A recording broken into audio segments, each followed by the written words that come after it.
Kung tila naging madali para kay Manny Pacquiao na tanggapin ang kanyang pagkatalo, marami namang mga Pilipino hindi pa rin makapaniwala sa nangyari.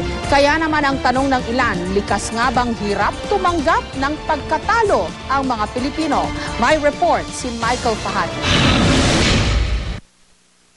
Nakakulong ngayon ang 53 anyos na si Avelino Gagana Cruz sa Zamboanga City matapos niyang tagain sa likod ng ulo ang kanyang kainuman. Ang ugat na insidente, ang pagkatalo raw ng suspect sa pustahan sa labanang Pacquiao Marquez. Nauna nang sinabi ng ating pambansang kamao na tanggap niya ang pagkatalo sa ika-4 na labang ito kontra sa dinamitang Meksikano. Kailangan tanggapin pag dumating yung panahon na matalo. Pero yung makita ko sa mga tao, yung reaction ng mga tao, mga Pilipino na maraming mga umiyak, lalo yung pamilya ko umiyak. Nasasaktan ako. Pero mas mahirap ba itong tanggapin ng pangkaraniwang Pilipino? Na-review namin ay talaga nakataob siya eh. Ibig sabihin, bagsak talaga. Bagsak talaga. So kaya mong tanggapin yon? Ay kaya. Hindi na siya kailangan mag-rematch doon. Knockout na siya. Knockout talaga? Walang duda na? Wala na. Tanggapin na niya, natalo na talaga siya. Tayo mga Pilipino? Talo na rin. Tanggapin na rin natin? Tanggapin natin lahat yan. Natalo na. Okay lang yun. Malay mo, next time. Next time. Ganun talaga boxing? Ganun talagang boxing. May panalo, may talo. Kulang naman sa ensayo eh. Kulang sa ensayo? Paano? Parang malungkot ka. Hindi ka na makamupon. Hindi na. Hindi na. Kababayan natin. Hindi mo naman pwedeng itakwil yun. So nasa puso mo lang talaga na panalo siya?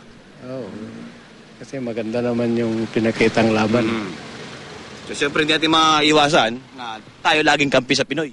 Oo naman. Happy ka na, smile ka na. Ha? Okay.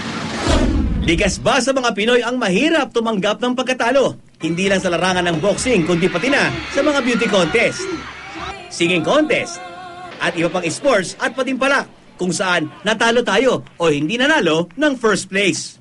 Ayon sa pop culture expert na si Professor Jimwell Naval, maaaring totoo ito, pero hindi naman daw pangmatagalan. Mababaw nga ang kaligayahan natin at manipis ang ating alaala.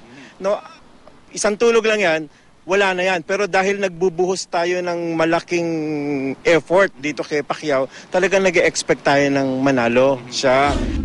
Naturingan na nga tayo sa isang survey na isa sa mga pinaka-imo sa buong mundo. Maramdamin, tikon at kung ano-ano pa.